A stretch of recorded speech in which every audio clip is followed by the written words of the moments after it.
கண்மணிக்கு ஜீவன் அர்ப்பணம்.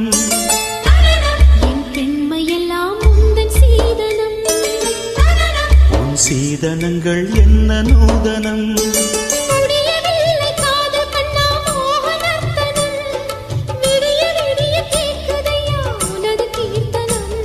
சொர்க்கம் தாண்டி செல்லும் அம்மா எனது சொப்பனம்.